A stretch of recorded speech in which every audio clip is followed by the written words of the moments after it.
हाँ तो भैया, टॉस हो चुका है मैच में और दोनों टीमों ने एक एक बदलाव किया है।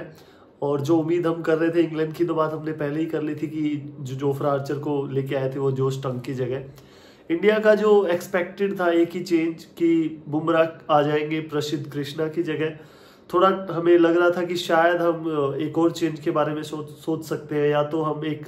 स्पिनर एक्सचेंज कर लें, वॉशिंगटन सुंदर और कुलदीप यादव को लेके आ जाए, दोनों को चेंज करके, या फिर हम एक एक्स्ट्रा बैटर के साथ आ जाए वॉशिंगटन सुंदर की जगह पे। सो वहां पे कुछ ज़्यादा ऐसा किया नहीं टीम इंडिया ने, कैप्टन मैनेजमेंट ने सीधा सीधा सा एक चेंज रखा है और काफ़ी कॉन्फिडेंट नजर आ रहे थे टॉस के दौरान शुभमन गिल भी in terms of body language. Toss के लिए तो उन्होंने कहा कि मैं काफ़ी कंफ्यूज था और बॉलिंग करता शायद अगर टॉस जीतता तो। बट यहाँ पे बेन स्टोक्स की बात की जाए तो थोड़ा प्रेशर में नजर आ रहे थे वो, जिस तरह से उनकी बॉडी लैंग्वेज थी वहां से ऐसा लग रहा था कि क्योंकि पहले दोनों टेस्ट मैचेस में उन्होंने पहले बॉलिंग की थी, काफी ज्यादा प्रेशर आ गया था। ठीक है, पहला टेस्ट मैच उन्होंने निकाल लिया था स्कोर का चेंज करके लास्ट इनिंग में अच्छी बैटिंग करके, बट सेकंड टेस्ट मैच में फंस गए थे ऑलमोस्ट, क्योंकि पहला दिन ही आप टॉस जीत के बॉलिंग कर रहे हो, फिर ओपोनेंट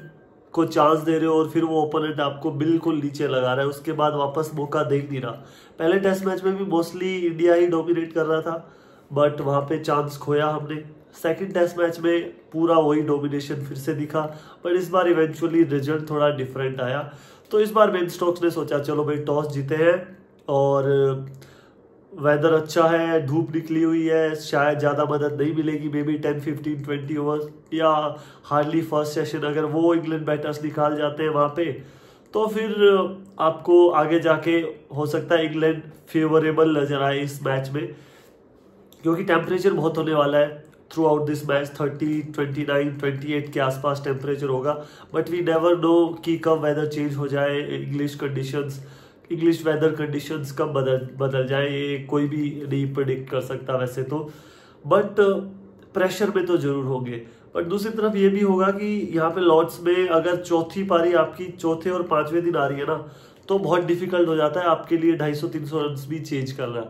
और वही अगर चौथी इनिंग्स आपकी जो WTC फाइनल में हुआ तीसरे दिन चौथे दिन की शुरुआत में आ रही है, तो वो फिर उस तरह की आपको डिफिकल्टीज नहीं मिलती, क्योंकि वो गेम उतना हो ही नहीं पाता कि वो रफ क्रिएट्स हो वहाँ पे और बॉल में वेरिएबल बाउंस ज़्यादा देखने को मिले, जो कि दिखता है हमें लॉर्ड्स में चौथे पांचवें दिन। तो वैसा अभी के लिए तो ज़्यादा इतना लंबा नहीं सोचते, बट कहीं ना कहीं पहले बैटिंग करने वाली टीम ज़्यादा फायदेमंद रहती है हमेशा से ही लॉर्ड्स में। और आपको ये एवरेजेस स्कोर से भी पता चलेगा इस ग्राउंड पे कि जो पहली इनिंग का स्कोर अराउंड 300 से थोड़ा सा ऊपर होता है, वो फोर्थ इनिंग में 159, 160 के आसपास आके रुक जाता, तो आपको डिफरेंस पता चलेगा पहली इनिंग से लेकर चौथे इनिंग्स तक। तो एवरेज काफ़ी ड्रॉप होता है, एवरेज इनिंग स्कोर जो है। तो उस हिसाब से टॉस जीत के पहले बल्लेबाजी करना, उस हिसाब से तो डिसीजन ठीक लग रहा है। बट मैं भी पर्सनली कहीं ना कहीं चाहता था कि इंडिया अगर या तो टॉस हार के पहले हमारी गेंदबाजी आ जाए, या टॉस भी हम जीते तो पहले हम बल्लेबाजी ना चुनते हुए गेंदबाजी का ही फैसला करें, तो ज़्यादा बेटर होगा। उसका एक रीजन है, मैं बताता हूँ। एक तो पहले से ही प्रेशर में है इंग्लैंड बैटिंग लाइनअप, ऊपर से अगर यहाँ पे हो सकता था इंडिया बैटिंग करता, क्या पता थोड़ा एक मिनी कोलैप्स आ जाता तो इंग्लैंड हमारे ऊपर पूरा चढ़ सकता था। बट वो कहानी 50, 60, 70 या 80 रन की पार्टनरशिप करके शायद इंग्लैंड नहीं कर पाया। इंडिया को हमेशा से चांस रहेगा इस मैच में अभी आगे निकलने का, और उसका सबसे बड़ा रीजन ये है कि बुमराह हमारे पास वापस आ चुके हैं, आकाशदीप टॉप फॉर्म में नजर आ रहे हैं, और सिराज भी काफी अच्छा supportive role as a first change यहाँ पे निभा सकते हैं। तो उस हिसाब से मैं ये सोच रहा हूँ कि यार 1-1 है अभी सीरीज में, और बेटर यही होगा कि इंडिया आते ही ना पहले आधे पौने घंटे में इंग्लैंड को नीचे लगा दे। वो बहुत ही मतलब परफेक्ट सिनारियो हो जाएगा फिर इंडिया के लिए, इस सीरीज का परफेक्ट सेटअप हो जाएगा, और इंग्लैंड है ना पूरी तरह से प्रेशर में आ सकता है, क्योंकि ऊपर वाले प्लेयर्स ने फिर भी थोड़े रन किए। उसके बाद जेमी स्मिथ और हैरी ब्रूक, उनको आप जल्दी बल्लेबाजी के लिए ले आते हैं ना किसी न किसी तरह नई बॉल पे, तो फिर हम उनको भी फंसा सकते हैं, क्योंकि वो बेटर इन फॉर्म नजर आ रहे हैं इस सीरीज में इंग्लैंड के लिए, जेमी स्मिथ और हैरी ब्रूक। और English cricket fans, English media पूरी तरह से वो तो डरा हुआ है, ये मैं आपको बता सकता हूँ, कंफर्म कर सकता हूँ। क्योंकि एक तो पहले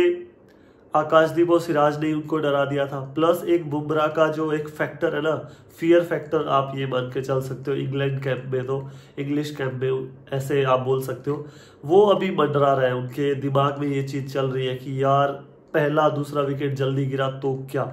तो वो आप उनको सोचने पे मजबूर कर रहे हैं। और जैसा कि स्टुअर्ट ब्रॉड ने भी कहा था 2-3 दिन पहले कि यार इस बॉलिंग लाइनअप को देख के अगर मैं भी इस इंग्लिश बैटिंग लाइनअप पे होऊंगा ना तो डर तो मुझे भी लगेगा। सो डर तो लग रहा है सबको सामने से देख के, जिस तरह की ये बॉलिंग लाइनअप हमारी नजर आ रही है ऑन पेपर।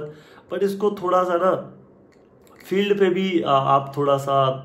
कर दीजिए काम इनका, तो उस हिसाब से फिर है ना डर वो और बैठ जाएगा। शुरुआती 10-12 ओवर में 2 विकेट मैं देख रहा हूँ नई बॉल के साथ। अगर वो 2 विकेट्स आ जाती है, जो रूट को जल्दी से ले आइए आप